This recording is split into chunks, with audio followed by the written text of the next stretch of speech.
안녕하세요. 주필성 투자연구소 소장 주필수입니다.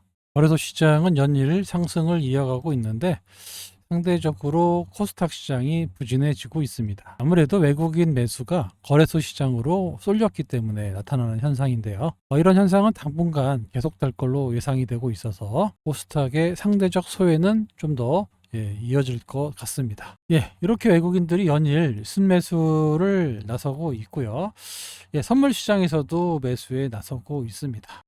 하지만 코스닥 시장은 기관의 매도 그리고 개인들의 소극적인 매매 이런 것들 때문에 또 개인이 그 코스피 시장에서는 거의 9천억 1조 원씩 매도를 하고 있어요. 주로 삼성전자 위주의 매도가 많이 나오고 있는데 삼성전자의 거래를 보시면 한 달 동안에 외국인이 3조 5천억의 순매수를 하는 반면 개인이 약 4조 원의 매도가 나왔습니다. 그러니까 그 전에 삼성전자를 사왔던 개인들이 주가 상승을 틈타 가지고 차익 실현이 나오고 있다. 이렇게 보실 수 있는데 예전에는 기관도 매도를 했습니다. 하지만 최근 들어서는 이러다가 안 되겠다. 다시 매수를 하고 있어요. 그러다 보니까 다른 섹터들을 매도하고 이쪽으로 좀 들어오거든요.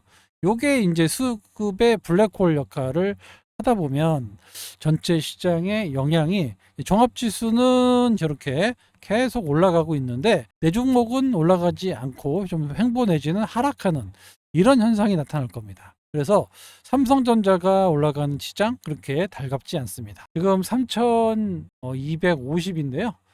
최고 역사적 고점이 3,316입니다. 이거 얼마 안 가면 돌파할 것 같아요. 머지않아 빠르면 뭐 이달 다음 달에 될 것 같은데 자, 삼성전자의 주봉입니다. 그리고 이 붉은색으로 표시한 게 외국인의 매매 동향인데 지금 상당히 많이 매도를 했다가 아까 말씀드렸죠. 3조 5천억의 매수가 유입되고 있고 약 바닥에서부터 따지면 약 4조 원의 매수가 들어왔는데 보세요. 여기에 비하면 엄청 뭐 많이 산 것 같지만 이것밖에 안 됩니다. 앞으로 외국인이 계속 매수가 꾸준히 뭐 이런 식으로 늘어난다고 가정한다라고 하면 삼성전자 주식도 이런 식으로 꾸준하게 올라갈 수가 있어서 이 고점을 좀 갱신하는 모습이 나올 가능성이 높습니다. 그럼 뭐가 문제가 생기냐면 기관들의 그 코스피 대비 요즘 수익률이 안 나오는데 이 삼성전자 포지션을 늘려갈 수밖에 없습니다. 그렇게 된다라면 나머지 종목들을 계속해서 매도하고 삼성전자로 들어올 수밖에 없는 이런 모습이 나오고 있어요. 그래서 삼성전자의 블랙홀 이게 언제까지 진행될지 이 점을 눈여겨봐야 되겠습니다. 하지만 외국인들이 우리나라의 주식을 제일 먼저 살 때 항상 이 삼성전자를 포트에 많이 담았다는 거 최근에 많이 매도해서 지금 포트에 별로 많이 비어 있습니다. 그래서 제 생각에는 최소한 20조 정도의 매수가 나올 수 있습니다. 앞으로 뭐 1년이 아니라 몇 년 동안에 한 20조 원 정도? 이 정도의 매수가 나올 가능성이 높고 틀림없이 고점을 갱신하는 9만 원대를 넘어가는 모습이 나올 가능성이 점점 커지고 있다. 이렇게 말씀드릴 수 있는데 그에 따라서 종합지수는 고점을 뚫어서 뭐 3,300이 아니라 3,500, 600 가는데 상대적으로 코스닥 시장이 좀 소외되는 이런 현상이 나타날 가능성이 높습니다. 결국에는 삼성전자가 어느 정도 올라서 좀 쉬어가는 국면이 나타나야 코스닥 시장도 좀 올라가지 않겠느냐 이렇게 보이고요. 자, 국민연금의 코스닥 투자 의무화를 해야 된다. 그래야 코스닥 3,000포인트를 참 3,000포인트 지금 1,000포인트도 안 됐는데 3,000포인트를 가겠다고 3사가 협회 3사가 모였습니다.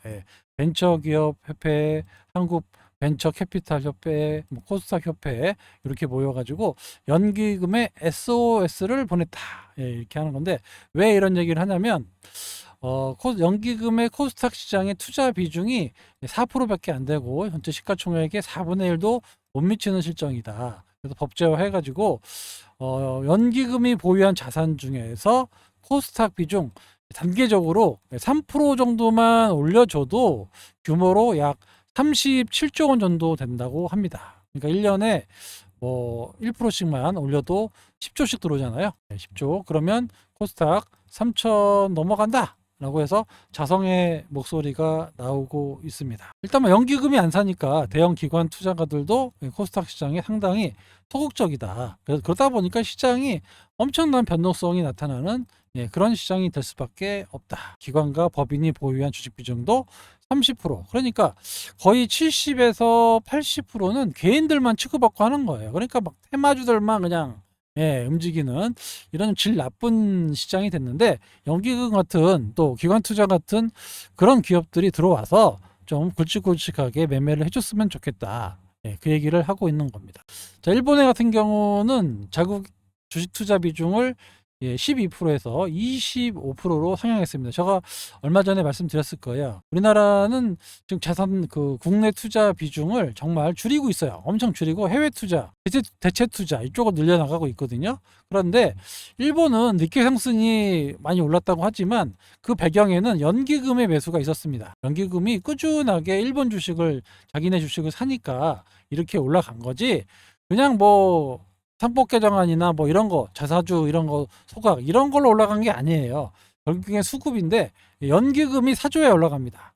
그래서 이 점은 저도 동의합니다. 그래서 어느 정도인지는 모르겠지만 연기금의 국내 주식 투자 비중을 좀 늘리고 또 코스닥의 투자 비중을 좀 늘려주는 게 좋겠다. 그래서 그냥 숫자로 한 30조 정도만 들어왔으면 좋겠다. 30조 들어오면은 코스닥 난리 나죠. 앞으로 어떻게 될지는 잘 모르겠지만 뭐 하나의 의견이니까 연간 뭐 10조 원씩 3년간 30조 신규 펀드를 조성하자. 이렇게 워낙 코스닥이 안 움직이니까 자성의 목소리가 나오고 있습니다. 오늘 뭐 노브노디스크 위고비 판매 부진으로 22%, 23% 정도 떨어지면서 오늘 비만약 치료제 관련주들이 다 하락을 하는 그런 모습을 보였고, 일라일도 좀 빠지는 그런 모습 때문에 또 여기에 또 전체적으로 자금이 반도체, 2차전지 쪽으로 쏠리면서 오늘 상대적으로 제약바이오 섹터들이 약했습니다. 최근 시장이 그래요. 이쪽으로 돈이 몰리면 여기는 떨어지고 또 이쪽으로 몰리면 또 떨어지고 계속 이런 모습이 나와주고 있는데, 이거는 전 대표적인 순환매 장세에서 나타나는 현상입니다. 머크의 그 컨퍼런스 콜 실적 발표를 하면서 키트루다의 성장성에 대해서 나온 게 있는데, 매년 20% 정도의 고성장을 하고 있습니다. 2023년, 24년, 그 다음에 25년 이렇게 성장하고 있는데, 이번에는 뭐 한 9% 정도 성장했다고 하는데, 뭐 연말까지 간다라고 하면 더 늘어나겠죠. 그래서 평균 뭐 20%대 이상의 키트루다 성장이 이어지고 있습니다. 키트루다의 성장이 넣으면 넣을수록 바로 알테오젠에게는 큰 수혜가 될 수 있겠죠. 거기에 이번에 확실하게 컨퍼런스 콜에서 9월 23일이라고 날짜를 아예 지정했습니다. 그래서 SC 제형의 폼머커가이를 9월 23일이라고 명시를 했어요. 그래서 이런 부분도 앞으로 알테오젠에게는 큰 호재로 작용할 수 있습니다. 그래서 뭐 시간이 문제지, 알테오젠은 뭐 여러 가지로 올라갈 수밖에 없는 재료가 많이 나올 수밖에 없습니다. 다 아시는 내용이지만 9월 23일 추가 기술 수출, 또 ADC, 거기에 코스피 이전. 이거 코스피 이전 되면 프로그램 영향도 나와 있는데, 그거는 이제 계속 말씀을 드렸으니까 앞으로도 이런 수급적인 요인, 그리고 이런 실질적으로 돈이 들어오는 숫자적인 요인, 이런 것들, 그리고 추가적인 이벤트, 기술 수출 요인, 이런 것들이 하반기에 많이 나올 거예요. 그래서 지금 막 왔다 갔다 변동성 커지고 있는데 아무런 의미가 없습니다. 요거는 과거에 이제 제가 여기 오늘 소통방에다가 올려드렸죠. 로얄티 정리한 건데, 이게 뭐 정확한 숫자는 아닙니다. 앞으로 이제 예측을 한 숫자긴 한데, 누가 이렇게 정리해가지고 블로그에서 좀 유명한 블로거가 로얄티를 정리해 놓은 게 있어서 그거 제가 말씀을 드렸습니다. 키트루다만 2조 원, 산도주도 1조 원, 그다음에 에너투도 약 7,500억, 합치면 3조 7천억 정도가 들어오는 그런 회사로 변모한다. 물론 이게 단기간에 되는 게 아니에요. 2027년, 28년, 29년 이런 순차적으로 늘어난다는 겁니다. 당장 내년부터는 바로 이제 키트루다의 SC 판매에 따른 로열티가 들어올 걸로 예상되고 있고, 아까 보여드렸다시피 매년 20% 이상의 성장을 보여주고 있고요. 전환율 50%를 하겠다라고 공약을 했기 때문에, 예를 들어서 뭐 한 40조면은 20조 원의 SC 재형이 될 거고, 근데 1년에 20%씩 올라가잖아요. 그러면은 앞으로 가다 보면 뭐 50조 더 늘어나겠죠. 이거에 따라서 로열티 수입도 증가되는 정말 엄청난 회사로 변모할 수밖에 없고요. 또 그런 자금을 그냥 내비두는 게 아니라 또 새로운 기술 수출 관련해서 기술 인을 해가지고 또 투자를 한단 말이에요. 그렇게 된다라고 하면 정말 글로벌 제약사로 변모할 수 있기 때문에, 삼성 바이오 로직스를 좀 70조 정도 되는데, 넘어서는 100조 기업도 될 수 있습니다. 100조면 얼마인가요? 대충 계산해도 한 160만 원? 160만 원 가요. 최소. 엄청납니다. 지금의 4배니까 4416, 160만 원에 뭐 하면 180만 원까지도 나오겠네요. 그런 회사로 바뀔 수 있습니다. 100조 회사. 어마어마하죠? 왜냐면 돈을 보세요. 이렇게 들어온다고 가정하면 100조 갑니다. 최소 뭐 아무것도 안 해도 한 50조는 가겠죠. 그죠? 그럼 지금의 2배는 갈 거 아닙니까? 최소. 단순 계산으로. 아예 보수적으로 진짜 뭐 중간중간에 뭐 차포 띄고 완전 보수적으로 뭐 로얄티도 뭐 5%가 아닌 뭐 2.5%다라고 가정해도, 이런 거 다 가정해도 최소 2조 원대 정도는 나와요. 그러면 50조 정도는 무난합니다. 지금 삼성 바이오로직스가 작년에 영업이익 기준으로 1.3조 원 정도 나왔거든요. 올해 많이 나오면 한 1.6조 원 정도 된다고 하는데, 여기를 넘어서잖아요. 그죠? 요게 이제 70조라는 거죠. 그런데 이 50조가 아니라 한 70조만 가더라도 지금의 한 3배 정도의 그런 가치가 있다라고. 왜냐면 거래소 이전까지 해서 거래소 이전 버프까지 받는다 그러면, 알테오젠의 가치를 너무 이제 사람들이 다 알려지니까, 아직 숫자로 안 나오고 그러니까 좀 뭐라 그럴까요? 피부에 와닿지 않기 때문에 지금 이 정도 가격이 비싸다 이렇게 보실 수도 있는데, 제 생각에는 엄청나게 저렴한 가격대에서 거래되고 있는 겁니다. 이거는 아마 시간이 지나면 아시게 될 거예요. 그럴 수밖에 없는 그런 종목이다라고 생각하시면 되고, 왜 이거를 기관들이나 이렇게 장기 투자를 못하냐면, 한 번도 겪어보지 못한 바이오는 상당히 부정적이다라는 의견이 아직도 있어요. 그래서 한 번도 요거를 경험해 보지 못했기 때문에 그런 현상이 일어나는 거고, 요거의 가치를 알고 있는 사람들은 아마 장기 투자를 할 겁니다. 근데 기관들이 장기 투자를 못 해요. 사실은 1년마다 평가를 해야 되고 이래서 장기 투자를 할 수 없습니다. 기관 습성이 어쩔 수 없어요. 근데 외국인들은 상관없죠. 외국인들은 돈도 크고 여기서 뭐 손실 나도 다른 데서 이익 나고 되고, 그렇게 하기 때문에 장투를 의외로 또 외국인들은 할 수 있지만, 우리나라 국내 기관은 장투를 할 수가 없습니다. 이런 단점이 있어요. 그러니까 샀다가 또 팔았다가 또 샀다가 또 팔았다가 계속 그럴 거예요. 그래서 거래소 이전한다 그러면 또 샀다가, 뭐 기술 수출됐다 하면 샀다가, 또 로열티 들어온다면 또 샀다가, 올라가면 또 팔고, 계속 그렇습니다. 그래서 그래프를 계속 요렇게 만들면서 갈 거예요. 이렇게. 근데 시간 지나면 올라가거든요.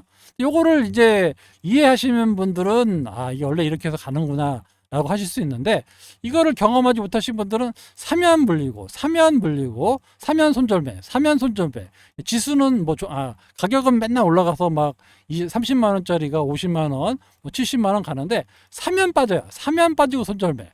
이렇게 되는 거죠. 옛날에 그림들 많이 보여주셨잖아요. 장기 투자. 여러분이 생각하는 장기 투자는 이건데, 우리가 실제로는 이렇게 갔다가 이렇게 가죠.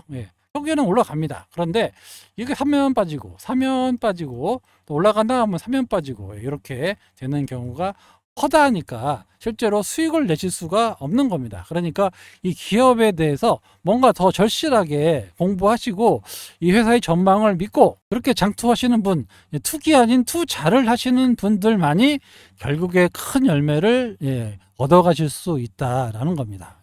그래서 제가 이런 멘탈을 소통방을 통해서 계속 말씀을 드리고 있고, 또 어떤 자료라든가 빨리빨리 좀 올려드리고 있어요. 여러분의 멘탈이 나가지 않도록. 뭐 이렇게 충격 받을 때도 다 말씀드리고 있습니다. 왜 충격을 받았는지. 예, 아무튼 이런 상황이 옛날보다는 이제 안 나오죠. 왜냐하면 지금은 이제 올라간 거에 대한 차익 매물이기 때문에 많이 안 나오고, 이때는 뭐 특허 문제가 뭐 이슈돼 가지고 빠진 거기 때문에 이 특허 문제는 더 이상 나올 수가 없기 때문에 지금부터는 거래소 이전이라든가 기술 수출, 애로라든가 그다음에 숫자가 나오는 이런 상황이라든가 키트루다 SC가 출시된다든가 이런 것들이 앞으로 하반기에 계속 나올 거예요.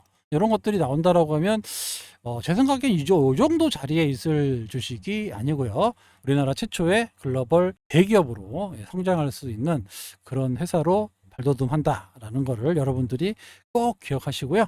우리나라 바이오 역사상 이런 기업이 없습니다. 다시 말씀드리지만 글로벌 빅파마들한테 로열티를 받는 회사가 없어요. 기껏해야 뭐 기술 수출 좀 해가지고 그런 거 정도인데, 중간에 또 옛날에 한미약품 같은 경우는 취소당하고 반환되고 이래가지고 난리 난 적이 있었잖아요. 아무튼 우리의 알테오젠의 미래는 상당히 밝을 뿐이지, 여러분 마음만 급한 거지. 이 회사는 그대로 자기가 원하는 대로 자기 스케줄 따라서 진행 중에 있는 그런 상황이다라는 거 여러분들이 꼭 기억하시고, 제가 올려드렸죠. 여기 블로그 들어가셔서 한번 읽어보세요. 내용이 좀 길어가지고 숫자만 보셔도 됩니다. 그래서 품목별로 아마 숫자가 나와 있을 거예요. 이거 보시면 옛날 자료긴 한데 보시면 조금 정리를 좀 잘 해놔서 보시기 좀 괜찮을 겁니다. 그래서 뭔가 좀 자신감을 갖고 흔들리지 마시고 갖고 계시면 됩니다. 아시겠죠? 저라도 뭐 이걸 왜 안 팔고 가져가겠습니까? 계속 여기서부터 저희가 매매를 했는데 안 팔고 가져가잖아요. 그만큼 이 성장성이 멈추지 않았다라고 보니까 가는 거죠. 자, 파마리서치가 왜 저렇게 올라갈까요? 파마리서치를 아시는 분들은 아실 거예요. 보세요. 이게 여기서부터 변동성이 심할 때는 뭐 7만 원 정도밖에 안 했는데, 이게 본격적인 성장을 하기 시작하니까 어떻게 됩니까? 이게 여러분들이 꿈에도 못 꾸던 여기 7만 원대 갈 때도 15만 원만 가도 엄청 올랐다고 했지만 30만 원도 비싸다고 했는데 결국에는 60만 원까지 가잖아요. 지금도 뭐 어떻게 될지는 모르겠지만 이런 겁니다. 주식이 이런 거예요. 이렇게 한번 성장성 숫자가 나타나는 시점부터는 엄청나게 올라갑니다. 꾸준하게. 이제 알테오젠이 앞으로 이제 이런 식으로 갈 거예요. 알테오젠이 이제 앞으로 지금은 뭐 올랐다 떨어졌다 흔들고 있지만 결국에는 요 국면이 끝나면 이때부터는 쭉 올라가는 이런 식으로 여러분들이 좋아하는 이런 식으로 계속 올라가는 이런 모습이 나올 겁니다. 왜냐하면 그때는 본격적으로 숫자가 들어오고 분기에 뭐 수천억의 영업이익이 들어오기 때문에 안정적인 상승 추세가 나타날 수 있다. 그러니까 이게 아직 그런 맛을 못 봤기 때문에 변동성에 여러분들이 당황하시는데, 여기서 이게 끝났어요. 거의 끝났고 여기 고점을 뚫어놨기 때문에 여기서부터는 한번 올라가기 시작하고 숫자 나오기 시작하면 아마 내년에는 지금보다는 이제 훨씬 안정적인 흐름으로 올라갈 가능성이 높아지고 있습니다. 제가 소통방에서 압구정 현대아파트 사놨는데 뭔 걱정이냐라고 말씀까지 드렸는데 막 그런 거예요. 이 압구정 현대아파트 재개발을 해서 거래소 이전하는데 가만히 갖고 계시면은 알아서 뭐 몸값 뜨고 올라가지 않습니까? 똑같아요. 이 알테오젠이 거의 압구정 현대아파트라고 생각하시고, 부동산 투자했는데 어제 뭐 한 달 정도 있다가 집값이 올랐네 떨어졌네 이런 거 안 하잖아요. 그죠? 그냥 가만히 계시면 되잖아요. 똑같습니다. 그냥 가만히 계시면 여러분들이 신경 안 써도 알아서 올라갈 겁니다. 그래서 도대체 내가 얼마의 수익을 보고 팔아야 되는지 이런 행복한 고민하시는 여러분 다 되시기 바랍니다. 아시겠죠? 지금까지 주필승이었습니다. 감사합니다.